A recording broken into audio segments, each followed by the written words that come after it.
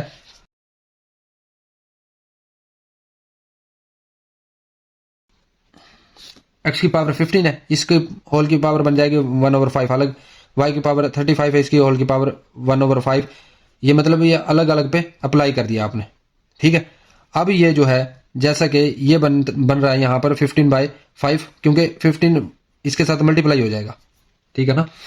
ये हमने पढ़ा ना, a की पावर अगर m है फिर n है तो ये m n बनेगी, ठीक है। और ये भी हमने पढ़ा है कि ये देखें अलग अलग पे अगर अप्लाई करना है, x y की पावर n है तो x की n और y की पावर n अलग अलग हो जाएगी। x/y है फॉर्म में है तो फिर x की पावर n और y की पावर n अलग अलग इस तरह अप्लाई हो जाएगी, ठीक है। और इसी तरह अगर अलग अलग पर पावर सेम गिवन है तो आप होल की पावर भी लिख सकते हैं, क्योंकि पावर दोनों की सेम होनी है। तो अब यहाँ पर जो है 15/5 इसको सिंप्लीफाई करेंगे, 15 को 5 पे डिवाइड करेंगे तो 3 आ रहा है, 35 को 5 पे डिवाइड करेंगे 7 आ जाएगा y की पावर। इसी तरह z की पावर 20/5 है, 20 को 5 पे डिवाइड करेंगे 4 आ जाएगा। ये हमारा क्या हो जाएगा, जवाब हो जाएगा। अब पार्ट 2 देखें। पार्ट 2 में जो ना ये थोड़ा सा समझने का है, वो ये कि जैसे कि ये √3 है तो होल की पावर 3 है। अब मैंने क्या कहा था, फिर यकीनन अंदर वाली कोई पावर जो वो 3 का मल्टीपल होगी, यानी कि 3 पर डिवाइड होगी, ये यूं, ठीक है। अब देखिए 27 जो ना इसको हम लिख सकते हैं 3 की पावर 3, क्योंकि 3 की पावर 3 क्या होता है, 3 × 3 × 3 ये क्या है 27 है, ठीक है। तो अब जो है इसको हम लिख सकते हैं 27 को, पहले तो ये हमने 2x को 1/3 से मल्टीप्लाई करा दिया, ठीक है, 2x/3 बन जाएगा। अब 27 को लिखा 3 की पावर 3, ये देखे 3 का डिवाइडर है ना 3, अब इससे ये कैंसिल हो जाएगा। जब ये इससे कैंसिल होगा तो ये 3 बच जाएगा और ये होल की पावर 2x के 2x आ जाएगी, ये जवाब आ जाएगा, ठीक है। ये चीज आपने नोट करना है। यकीनन जो ना ये जो डिनोमिनेटर नंबर होगा ना, अंदर से जो पावर बनेगी ना वो यकीनन इसका। क्वेश्चन 3 में जो है आपको वेरिएबल क्या है, पावर में गिवन है। अब वेरिएबल पावर में गिवन है तो आपने क्या करना है, ये इक्वेशन तो है नहीं, ये एक टर्म है, क्योंकि इक्वल मतलब नहीं है इक्वलिटी। अब इसमें जो है ना आपने क्या करना है, आपने ये देखना है कि बेस भी सेम और पावरें भी सेम, ताकि ये नीचे वाले जो ऐड सब्ट्रैक्ट हो रहे हैं इसमें से एक वैल्यू हम कॉमन लें और इसके साथ कैंसिल हो जाए। तो अब जो ना सबसे पहले हम नीचे +2, अब सबसे पहले n+2 डिनोमिनेटर में, इसमें से कॉमन क्या निकलेगा, इसमें से कॉमन आ सकता है 3n 3 1 -3n, यानी 3n जो है ये कॉमन आ सकता है। तो फिर हम क्या करेंगे, 3n कॉमन आ सकता है तो यानी इसको n अलग और 2 अलग कर लेंगे, ऊपर वाले का भी 3n 3 की पावर 2 ये अलग, ठीक है। और ये 3 की पावर n यहाँ से कॉमन आया तो इसमें से बचेगा फिर ये 3 की पावर 1 का मतलब 1 माइनस ये 3n कॉमन आ गया, ये 1 बचेगा इसकी जगह पे। अब ये देखें ये 3 की पावर n और ये 3 की पावर n ये कैंसिल। अब 6 × 3 की पावर 2 क्या होता है, 3 × 3, ये क्या आ जाएगा 9, डिनोमिनेटर में क्या बचेगा 2, इसको क्या कहते हैं मल्टीप्लाई करेंगे 9 को, ये क्या बनेगा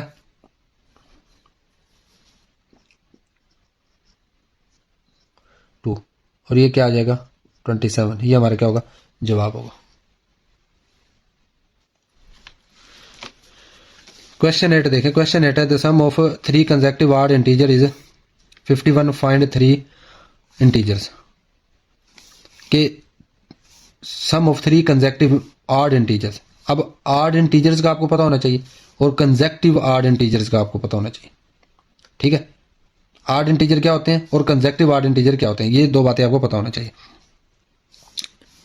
क्वेश्चन नंबर 8 है the sum of 3 consecutive odd integers is 51 find the 3 integers. अब सबसे पहले आपको पता होना चाहिए कंसेक्टिव ऑड इंटीजर्स किसे कहते हैं, ठीक है। अब ऑड इंटीजर्स क्या होते हैं, 1 3 5 7 9 अप टू 100, इस किस्म के नंबर को हम क्या कहते हैं, ऑड इंटीजर्स कहते हैं। कंसेक्टिव ऑड इंटीजर्स का मतलब क्या है, consecutive odd integers means odd numbers that come one after another with a gap of 2, यानी कि एक के बाद दूसरा जो नंबर आता है 2 के गैप से, ठीक है। जैसे पहला नंबर अगर कोई 1 है तो 2 का गैप क्या बनेगा 3, ठीक है। इसी तरह 3 5 ये 7, यानी कि अगर कोई जनरल वैसे हमें नहीं पता वो कौन से नंबर है तो हमने क्या कह दिया कि भाई कोई भी वो नंबर है पहला x, ठीक है। तो इसका मतलब फिर दूसरा क्या बनेगा 2 के गैप से x प्लस 2, क्योंकि 1 में 2 ऐड करते हैं तो अगला नंबर 3 आता है ना, 1 3 आता है।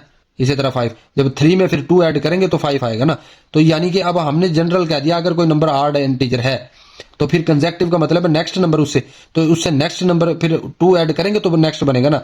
फिर इसी तरह उससे भी नेक्स्ट चाहिए, क्योंकि कंसेक्टिव का मतलब है एक तरतीब से एक के बाद दूसरा, तो फिर इसमें ऐड करेंगे ना कि इसमें। अब इसमें फिर ऐड करेंगे मतलब x प्लस 2 प्लस 2, यानी कि x प्लस 4 आएगा। इसी तरह फिर अगर फोर्थ नंबर की बात करते हैं तो x प्लस 6 आएगा, इस तरह, ठीक है। लेकिन हमें क्या चाहिए 3 नंबर चाहिए, तो हमने जो है जनरल कंसीडर कर लिया कि सपोज हमारे पास एक पहला नंबर, हमने कहा कि कोई भी नंबर वो हो सकता है, हमने कह दिया वो x है उसका नाम, ठीक है। अब जब x है तो फिर हमने कहा कंसेक्टिव नंबर लेना ना, तो इससे नेक्स्ट आएगा फिर x प्लस 2, फिर उससे नेक्स्ट आएगा x प्लस 4, तो इस तरह हमारे आ गए ये 3 नंबर, ठीक है। अब ये 3 नंबर आ गए, कंडीशन क्या की मैंने कि इन तीनों का आपने लेना सम, इन तीनों का सम लें तो जवाब उसने बताया कि वो होता है इक्वल 51 के। तो हमने क्या किया, ये कंसीडर कर लिए 3 कंसेक्टिव इंटीजर ऑड इंटीजर, ठीक है। और फिर अकॉर्डिंग टू गिवन कंडीशन उनको हमने सम किया, और सम करने के बाद इक्वल उसने दे दिया कि वो 51 होता है, वो हमने लिख दिया। अब लेफ्ट हैंड साइड को अब हम सिंप्लीफाई करेंगे, ठीक है। सिंप्लीफाई करेंगे तो x की वैल्यू फाइंड आउट कर लेंगे, ठीक है। ये कांस्टेंट को हम राइट हैंड साइड ले जाएंगे, x को सिंपल लेफ्ट हैंड साइड रखेंगे, और ये x इक्वल 15 आ गया। जब 3 नंबर हमने ये कंसिडर किए थे, x हमारा 15 आया, तो इसका मतलब है x प्लस 2 क्या होगा, वो 15 प्लस 2 यानी 17। इसी तरह ये फिर x प्लस 4 क्या होगा, 15 प्लस 4 यानी 19, ठीक है। तो इस तरह ये हमारे 3 नंबर आ गए, ठीक है, 15 17 19। ये हमारा क्या जवाब है, required 3 consecutive odd integers are 15 17 and 19। और अगर आप इनको देखना चाहिए ऐड करके तो चेक कर सकते हैं, ये 51 के इक्वल है, ठीक है। ये वेरीफाई भी आप कर सकते हैं। क्वेश्चन नंबर 9 देखें, Abdullah picked up 96 balls and placed them into 2 buckets. One bucket has 28 more balls than the other bucket. How many balls are in each bucket? Abdullah के पास 96 balls है, ठीक है, और 2 buckets में वो प्लेस्ड करता है, रखता है। buckets मीन इस शेप का बर्तन है जिसमें वो balls रखता है, ठीक है। अब इन दोनों में वो 96 balls रखता है, और वो किस रेशो से रखता है कि अगर इसमें बाल रखता है ना x, तो इसमें रखता है वो x प्लस 28, यानी कि जितनी बाल्स इसमें रखता है ना, इसमें इससे 28 ज्यादा है, यानी एक बकेट में दूसरी से 28 बाल ज्यादा वो रखता है, वो ये रेशो रखता है, ठीक है। इस रेशो से वो बाल्स को डिवाइड करता है, दोनों में प्लेस करता है। अब इस सवाल में हम पहले लिखेंगे according to given condition. Given क्या है हमें, टोटल बाल्स इनटू 2 बकेट्स, कि 2 बकेट्स हैं अब्दुल्ला के पास और उसके पास टोटल 96 बाल्स हैं, और उस वो जो बाल्स इनमें प्लेस करता है ना, कि इस रेशो से करता है 1 bucket has 28 more balls than the other bucket, कि एक बकेट दूसरे से 28 बाल्स ज्यादा रखते हैं एक बकेट में, ठीक है। अब जो है हम सपोज कर लेते हैं कि एक बकेट में वो बाल्स है जी x, ठीक है,